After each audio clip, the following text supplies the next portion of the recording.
యాడ్లాక్ films వాళ్ళు horror franchise సిరీస్ని continue చేస్తున్నారు. స్త్రీ 2 ముంజియాతో పాటు ఇప్పుడు కొత్తగా వస్తున్న తామా మూవీతో ఈ సిరీస్ని కంటిన్యూ చేస్తున్నారు. తామా మూవీ డైరెక్టర్ వచ్చేసి ఆదిత్య. ఆయుష్మాన్ ఖురానా, రష్మిక హీరోయిన్గా చేస్తున్నారు. పరేష్ రావల్, నవాజుద్దీన్ సిద్దికీ కూడా ఈ మూవీలో లీడ్ యాక్టర్స్గా చేస్తున్నారు. ఇంకా సత్యరాజ్ గారు కూడా ఈ మూవీలో ఉన్నారు. ఈ మూవీకి ముంజియా మూవీకి కనెక్షన్ ఉంది. ఎందుకంటే ముంజియాలో కూడా సత్యరాజ్ ఉన్నారు.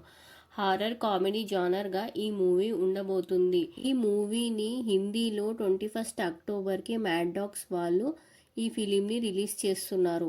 రక్తం తాగే వ్యాంపైర్గా ఆయుష్మాన్ ఖురానా యాక్ట్ చేస్తుంటే విక్రమ్ బేతాల్లో బేతాల్గా నవాజుద్దీన్ సిద్దికీ యాక్ట్ చేస్తున్నారు. రష్మిక రోల్ కొంచెం కన్ఫ్యూజింగ్గా ఉంది.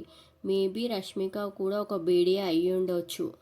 స్త్రీ 2లో కనెక్ట్ చేసినట్టు స్త్రీ 2, ముంజియా అండ్ ఇంకా బేడియా ఈ 3 మూవీస్ కనెక్షన్ చేసి తామా మూవీని మ్యాడ్ డాగ్ హారర్ యూనివర్స్గా హారర్ మూవీస్ చేయాలని మ్యాడ్ డాగ్ వాళ్ళు ప్లాన్ చేసి ఉండొచ్చు.